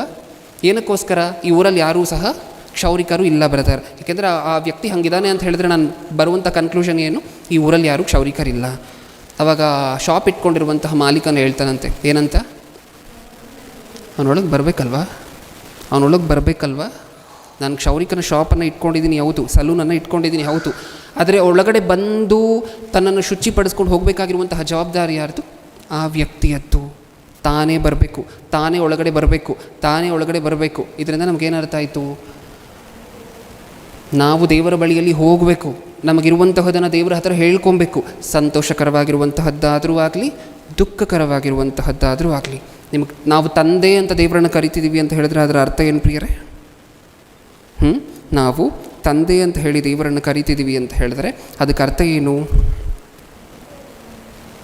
ನೀವು ತಂದೆ ಬಳಿಯಲ್ಲಿ ಏನೇನು ಹೇಳ್ಕೊಳ್ತೀರಾ? ಪ್ರತಿಯೊಂದನ್ನು ಹೇಳ್ಕೊಳ್ತೀರಾ. ನೀವೆಲ್ಲಾದರೂ ಹೋಗಬೇಕಾದ್ರೆ ಹೋಗ್ಲಾ ಬೇಡವಾ ಅಂತ ಕೇಳ್ತೀರಾ. ಅದನ್ನೇ ದೇವರು ಎಕ್ಸ್ಪೆಕ್ಟ್ ಮಾಡ್ತಿರುವಂತಹದ್ದು. ಇದನ್ನೆಲ್ಲ ಮಾಡಿ ಹೋಗ್ತಾರೆ ನನ್ನ ಮಕ್ಕಳು ಹೋಗುವುದಕ್ಕಿಂತ ಮುಂಚೆ, ಯಾವುದಾದರೂ ಒಂದು ಕೆಲಸವನ್ನು ಮಾಡುವುದಕ್ಕಿಂತ ಮುಂಚೆ ಇದನ್ನೆಲ್ಲ ಮಾಡ್ತಾರಾ? ಒಂದು ಒಳ್ಳೆ ಪಾಠವನ್ನು ಕಲಿಸಬೇಕು ಅಂತ ಹೇಳಿದ್ರೆ ಸಂಸೋನನ ಉದಾಹರಣೆ ಒಂದು ಒಳ್ಳೆ ಪಾಠವನ್ನು ಕಲಿಸುತ್ತೆ. ಸಂಸೋನನು ಎಂಥ ಬಲವಂತ, ಎಂಥ ಶಕ್ತಿವಂತ ಅಂತ ಹೇಳಿ ನಮ್ಮೆಲ್ಲರಿಗೂ ಗೊತ್ತು. 1,000 ಜನರನ್ನು ಒಂದೇ ಸರಿ ಕೊಲ್ತಾರೆ. ಅಷ್ಟು ಸ್ಟ್ಯಾಮಿನಾ ಎಲ್ಲಿಂದ ಬಂತೋ ನಮಗೆ ಗೊತ್ತಿಲ್ಲ. ದೇವರೇ ನಡೆಸ್ಕೊಂಡು ಬಂದರು ಅಂತ ಸತ್ಯವೇದದಲ್ಲಿ ನಾವು ಓದ್ಕೊಳ್ತೀವಿ. ಹೌದಾ? ಆ ಶಕ್ತಿ ಯಾರಿಂದ ಬಂದಿತ್ತು? ದೇವರಿಂದ. ಈಗ ಕೊನೆ ಪರಿಸ್ಥಿತಿ ಬರುತ್ತಲ್ವ, ಕಣ್ಣನ್ನು ತೆಗಿತಾರೆ ಸಂಸೋನನದ್ದು. ಮತ್ತೆ ಯಾವಾಗ ಮೊರೆ ಇಡ್ತಾರಂತೆ ಸಂಸೋನನು ದೇವ್ರ ಹತ್ರ? ಸಂಸೋನನು ಕೊನೆಯಲ್ಲಿ ಕೇಳಿದ ತಕ್ಷಣ ಏನು ಮಾಡಿದ್ರು ಅಂತ ಹೇಳಿ ದೇವರು ಹಳೆ ಬಲ ಮತ್ತೆ ವಾಪಸ್ ಕೊಟ್ಟರು. ಮುಂಚೆನೇ ಕೇಳ್ಕೊಂಡಿದ್ರೆ, ನಾನು ಹೇಳಿದ್ದು ನಿಮ್ಗೆ ಅರ್ಥ ಆಯಿತಾ? ಮುಂಚೆನೇ ಕೇಳ್ಕೊಂಡಿದ್ರೆ ಈ ಮಾತನ್ನು, ಕೊನೆಯಲ್ಲಿ ಕೇಳುವುದರ ಬದಲು ಕಣ್ಣು ಹೋಗಬೇಕಾದ್ರೇ ಕೇಳ್ಕೊಂಡಿದ್ರೆ, ಅವ್ರ ಕಣ್ಣನ್ನು ಕೀಳಬೇಕಾದ್ರೇ ಕೇಳ್ಕೊಂಡಿದ್ರೆ, ಯಾರನ್ನು ಕೇಳ್ಕೊಂಡಿರ್ತಾರೆ ಪಾಪ? ಹಾಗಿದ್ರೆ ಅಣ್ಣ ಕೀಳ್ಬೇಡಾಡು, ತುಂಬ ನೋವಾಗುತ್ತೆ ಅಂದರೆ ಊಹೆ ಮಾಡ್ಕೊಳ್ಳಿ ಆ ಸಿಚುವೇಷನನ್ನು. ಒಂದು ಸಾರಿ ನಾವು ಆ ಸಿಚುವೇಷನಲ್ಲಿದ್ದರೆ ಏನಾಗ್ತಿತ್ತು ಒಂದು ಸಾರಿ ಊಹೆ ಮಾಡ್ಕೊಳ್ಳಿ. ಅವ್ರ ಕಣ್ಣನ್ನು ಕೀಳ್ಲಿಕ್ಕೆ ಬರ್ತಿದ್ದಾರೆ ಅಂತ ಹೇಳಿದ್ರೆ ಯಾರ ಹತ್ರ ಕೇಳ್ತೀವಿ ನಾವು ನಾರ್ಮಲಾಗಿ? ಅಣ್ಣ ಬೇಡ ತುಂಬ ನೋವಾಗತ್ತೆ. ಹೌದಾ? ಮನುಷ್ಯರ ಬಳಿಯಲ್ಲಿ. ಆದರೆ ಅವ್ರ ಕೆಲಸ ಅದು, ಕಣ್ಣನ್ನು ಕೀಳುವಂತಹದ್ದೇ ಅವ್ರ ಕೆಲಸ. ನಿಲ್ಲಿಸ್ತಾರೆ ಅವರು? ಬರಲ್ಲ. ನಮಗೆ ದೇವರು ನೆನಪು ಬರೋದಿಲ್ಲ, ಸಾಧಾರಣವಾಗಿ ನೆನಪು ಬರೋದಿಲ್ಲ. ಆ ಸಂದರ್ಭದಲ್ಲಿ ದೇವರ ಹತ್ರ ಮೊರೆ ಇಟ್ಟಿದ್ರೆ ಕಣ್ಣು ಉಳಿತಾಯಿತ್ತು, ಎಲ್ಲ ಉಳಿತಾಯಿತ್ತಲ್ವ? ಮತ್ತೆ ಹಳೆ ಶಕ್ತಿಯನ್ನು ತಿರುಗಿ ಕೊಡ್ತಾ ಇದ್ರಲ್ವ? ಮಿಸ್ ಮಾಡ್ಕೊಳ್ಳುವಂತಹದ್ದು ಜೀವನದಲ್ಲಿ ಅಂದರೆ ಇದೆ. ನಾವು ದೇವರ ಹತ್ರ ಏನಾದರೂ ಕೇಳದೆ ಮಾಡ್ತಿದ್ವಿ ಅಂತ ಹೇಳಿದ್ರೆ ಆಗುವಂತಹದ್ದಿದೆ. ಅಬ್ರಹಾಮನು ಐಗುಪ್ತ್ಯ ದೇಶಕ್ಕೆ ಹೋದಾಗ ಶುರುವಾಗುತ್ತೆ ಒಂದೊಂದೇ ಬಾಧೆಗಳು, ಕಷ್ಟಗಳು ಎಲ್ಲ ಶುರುವಾಗುತ್ತೆ ಅಬ್ರಹಾಮನ ಜೀವನದಲ್ಲಿ. ಅಬ್ರಹಾಮನ ಡೌನ್ಫಾಲ್ ಅಲ್ಲಿಂದ ಲೈಟಾಗಿ ಶುರುವಾಗ್ತಾ ಹೋಗುತ್ತೆ. ಯಾಕೆ ಅಂತ ನೀವು ಸತ್ಯವೇದದಲ್ಲಿ ಒಂದ್ಸರಿ ಹುಡುಕಿದ್ರೆ, ಅಬ್ರಹಾಮ ನಾನು ಐಗುಪ್ತ್ಯ ದೇಶಕ್ಕೆ ಹೋಗ್ತಿದ್ದೀನಿ ಅಂತ ದೇವ್ರ ಹತ್ರ ಎಲ್ಲೂ ಹೇಳಿರೋ ಹಾಗೆ ಕಾಣಿಸೋದಿಲ್ಲ ಸತ್ಯವೇದದಲ್ಲಿ. ಹೇಳಿದರೆ ಖಚಿತವಾಗ್ಲೂ ದೇವರು ಬರೆಸ್ತಾಯಿದ್ರು, ನನ್ನ ಹತ್ರ ನನ್ನ ಮಗ ಹೇಳಿದ್ದ ಅಂಥೇಳಿ. ನಮ್ಗೆ ಅರ್ಥ ಆಯಿತಾ? ದೇವ್ರ ಹತ್ರ ಮಾಡದೆ ಏನಾದರೂ ಮಾಡಿದ್ರೆ ಏನಾಗುತ್ತೆ ನಮ್ಮ ಜೀವನದಲ್ಲಿ ಅಂತ. ಪ್ರತಿ ಸಂದರ್ಭದಲ್ಲೂ, ಪ್ರತಿ ವಿಚಾರದಲ್ಲೂ, ಮನೇಲಿ ಫಂಕ್ಷನ್ನ ದೇವ್ರ ಹತ್ರ, ಹುಷಾರಿಲ್ವ ದೇವ್ರ ಹತ್ರ, ಹೊರಗಡೆ ಹೋಗ್ತಿದ್ದೀವ ದೇವ್ರ ಹತ್ರ, ಈ ಕೆಲಸ ಮಾಡಬೇಕಾ ಬೇಡವಾ ಅದು ದೇವ್ರ ಹತ್ರ. ಪ್ರತಿ ವಿಚಾರವನ್ನು ಯಾರ ಹತ್ರ ಶೇರ್ ಮಾಡ್ಕೋಬೇಕು? ದೇವರ ಹತ್ರ. ಇನ್ನು ಮುಂದೆ ಈ ರೀತಿ ಮಕ್ಕಳಾಗ್ತೀವ ನಾವು? ಈ ರೀತಿ ಇರುವಂಥ ಮಕ್ಕಳಾಗ್ತೀವ ನಾವು? ಬಾಯಲ್ಲಿ ಮಾತ್ರ ಬಂದರೆ ಸಾಲೋದಿಲ್ಲ. ದೇವರು ನನಗೆ ಆಶ್ರಯ, ದೇವರು ನನಗೆ ಗುರಾಣಿ, ದೇವರು ನನಗೆ ಬಂಡೆ ಕೋಟೆ, ಅದನ್ನು ಉಪಯೋಗ ಮಾಡ್ಕೊಳ್ಳೋಣ. ದೇವರು ನಮ್ಮ ಕುಟುಂಬಕ್ಕೆ ತಲೆ ಅಂತ ಹೇಳಿದ್ರೆ ನಮ್ಮ ಬಾಧ್ಯತೆ ಕುಟುಂಬದ ತಲೆಗೆ ಪ್ರತಿಯೊಂದೊಂದನ್ನು ಶೇರ್ ಮಾಡ್ಕೊಬೇಕಾಗಿರುವಂತಹದ್ದು. ಯಾವುದನ್ನು ಇಷ್ಟಕ್ಕೂ ನಾವು ಶೇರ್ ಮಾಡ್ಕೊಳ್ಳದೆ ಹೋದರೂ ದೇವರಿಗೆಲ್ಲ ಗೊತ್ತಾಗುತ್ತಾ ಇಲ್ವಾ? ಗೊತ್ತಾಗತ್ತೆ. ನಮ್ಮ ಬಾಯಿಂದಲೇ ಕೇಳಬೇಕು ಅನ್ನುವಂತಹದ್ದು ದೇವರ ಆಸೆ. ಭಕ್ತರ ಜೀವನವನ್ನು ನೀವು ನೋಡಿದ್ರಲ್ವ, ದಾವೀದನು ಇವರೆಲ್ಲ, ಅವರಿಗೆ ಎಷ್ಟೇ ತಲೆ ಇದ್ದರೂ ಕತ್ತಿ ಹಿಡಿದ್ರೆ ಎಷ್ಟು ಜನ ಬೀಳ್ತಾ ಇದ್ರಂತೆ? ದಾವೀದನು ಕತ್ತಿ ಹಿಡಿದ್ರೆ ಎಷ್ಟು ಜನ ಬೀಳ್ತಿದ್ರಂತೆ? 10,000 ಕ್ರೌಡ್ ಹೇಗಿರುತ್ತೆ ಅಂತ ಒಂದು ಸರಿ ಊಹೆ ಮಾಡ್ಕೊಳ್ಳಿ. 10,000 ಜನರನ್ನು ಒಂದೇ ಸಾರಿ ಕೊಲ್ಲಲಿಕ್ಕೆ ತಾಕತ್ತಿರುವಂತಹ ಮನುಷ್ಯ ತಾನು ಏನು ಮಾಡಬೇಕಂದ್ರೂ ದೇವ್ರ ಹತ್ರ ಹೇಳ್ಕೊಳ್ತಿದ್ದಾರೆ. ಇಕ್ಕಟ್ಟು ಬಂದಾಗ ದೇವರ ಹತ್ರ ಮೊರೆ ಇಡ್ತಿದ್ದಾರೆ. ಯಾರು? 10,000 ಜನರನ್ನು ಕೆಳಗುಳಿಸಲಿಕ್ಕೆ ಶಕ್ತಿ ಇರುವಂತಹ ಮನುಷ್ಯ. ನಾವು ಎಷ್ಟು ಜನರನ್ನು ಉಳಿಸ್ತೀವಿ? ಅವಾಗವಾಗ ಸೊಳ್ಳೆ ಕಚ್ಚಿದ್ರೆ ಬೇರೆ ದಾರಿ ಇರೋದಿಲ್ಲ ನಮಗೆ, ಹೌದಲ್ವಾ? ಇದು ನಮ್ಮ ಶಕ್ತಿ, ಅದು ದಾವೀದನ ಶಕ್ತಿ. ಅಷ್ಟು ಶಕ್ತಿಶಾಲಿಯಾಗಿರುವಂತಹ ಮನುಷ್ಯ ತನ್ನ ದೇವರ ಹತ್ರ ಏನು ಹೇಳದೆ ಮಾಡ್ತಾ ಇರಲಿಲ್ಲ. ದೇವರನ್ನು ತಂದೆ ಅಂತ ಹೇಳಿ ಅಂಗೀಕಾರ ಮಾಡಿದರು. ದೇವರನ್ನು ನಿಜವಾಗ್ಲೂ ತನ್ನ ಕೋಟೆಯ ಮಾಡ್ಕೊಂಡಿದ್ರು. ದೇವರನ್ನು ನಿಜವಾಗ್ಲೂ ತನ್ನ ಗುರಾಣಿಯನ್ನಾಗಿ ಮಾಡ್ಕೊಂಡಿದ್ರು. ನಾವು ಹೆಸರಿಗೆ ಮಾತ್ರ ಕುಟುಂಬದ ತಲೆ ಅಂತೀವಿ. ಹೊರಗಡೆ ಹೋಗಬೇಕಾದ್ರೆ ದೇವರಿಗೆ ಹೇಳೋದಿಲ್ಲ, ಎಲ್ರಿಗೂ ಹೇಳಿರ್ತೀವಿ, ಕೆಲಸದವ್ರಿಗೂ ಹೇಳಿರ್ತೀವಿ, ಕೊನೆಯಲ್ಲಿ ಬಾಯ ಆಂಟಿ ಅಂತ ಹೇಳಿ ದೇವ್ರ ಹತ್ರ ಹೇಳಿರೋದಿಲ್ಲ. ಇದೆಲ್ಲ ನಾವು ಮಾಡ್ತಿರುವಂತಹ ತಪ್ಪುಗಳು, ಇದೆಲ್ಲ ದೇವರಿಗೆ ನಾವು ಉಂಟು ಮಾಡ್ತಿರುವಂತಹ ನೋವುಗಳು. ಇದನ್ನೆಲ್ಲ ನಾವು ಬಗೆಹರಿಸ್ಕೊಳ್ತೀವಿ. ಇನ್ನು ಮುಂದೆ ಆದರೂ ಬದಲಾಗ್ತೀವಿ. ನಾವು ಪ್ರತಿದಿನ ಈ ಕಾರ್ಯಕ್ರಮವನ್ನು ಮಾಡ್ತಾ ಹೋಗ್ತಿದ್ದಾಗ ಪ್ರತಿದಿನ ನಮ್ಮಿಂದ ದೇವರ ಆನಂದ ಪಡ್ತಾ ಹೋಗ್ತಾರೆ. ನಾವು ಪ್ರತಿದಿನ ಈ ಕಾರ್ಯಕ್ರಮವನ್ನು ಮಾಡಿದಾಗ ಪ್ರತಿದಿನ ದೇವರ ಹತ್ರ ಮಾತಾಡ್ತೀವ, ದೇವರ ಹತ್ರ ಹೇಳ್ತೀವ. ಅದರಿಂದ ಪ್ರತಿದಿನ ದೇವರು ಏನು ಮಾಡ್ತಾರೆ? ಆನಂದ ಪಡ್ತಾರೆ. ಏನು ಮಾಡಬೇಕಾದ್ರೂ ನನ್ನ ಮಕ್ಕಳು ನನ್ನ ಹತ್ರ ಹೇಳ್ಕೊಳ್ತಾರೆ. ಏನು ಮಾಡಬೇಕಾದ್ರೂ ನನ್ನ ಮಕ್ಕಳು ನನ್ನ ಹತ್ರ ಹೇಳ್ಕೊಳ್ತಾರೆ. ಉದಾಹರಣೆಗೆ ಇಲ್ಲಿ ಪ್ರಾರ್ಥನೆ ಕೊಡ್ತಾರಲ್ವ ಪ್ರಿಯರೇ, ಇಲ್ಲಿ ಪ್ರಾರ್ಥನೆ ಕೊಡ್ತಾರಲ್ವ, ಮುಂದೆ ಬಂದು ಇವರು ಪ್ರಾರ್ಥನೆ ಮಾಡಬೇಕು ಅಂತಾರಲ್ವ. ಎಷ್ಟು ಜನ ನಾನು ಹೋಗ್ತಿದ್ದೀನಿ ತಂದೆ, ಪರಿಶುದ್ಧಾತ್ಮರ ಸಹಾಯವನ್ನು ಕೊಡಿ ಅಂದ್ಕೊಂಡು ಬರ್ತೀವಿ? ಎಷ್ಟು ಜನ ಅಂದ್ಕೊಂಡು ಬರ್ತೀವಿ? ಅಂದ್ಕೊಂಡು ಬರ್ತಿದ್ದಾರೆ ಸಂತೋಷ, ಅಂದ್ಕೊಂಡು ಬರದೇ ಹೋದರೆ ಕಲ್ಯಾಣ. ಇದೇ ವಿಚಾರಗಳನ್ನೇ ನಾನು ಹೇಳ್ತಿರುವಂತಹದ್ದು. ಚಿಕ್ಕ ಚಿಕ್ಕ ವಿಚಾರ. ಪ್ರಾರ್ಥನೆ ಕರೆದ್ರೆ ತಂದೆ ನಾನು ಹೋಗ್ತಿದ್ದೀನಿ, ನನ್ನ ಜೊತೆ ಇರಿ. ಟೈಮ್ ಆಯಿತಾ? ಗಂಟೆ ಆಯಿತಾ? ಇದಕ್ಕೆ 1 ಗಂಟೆ ಆಯಿತಾ?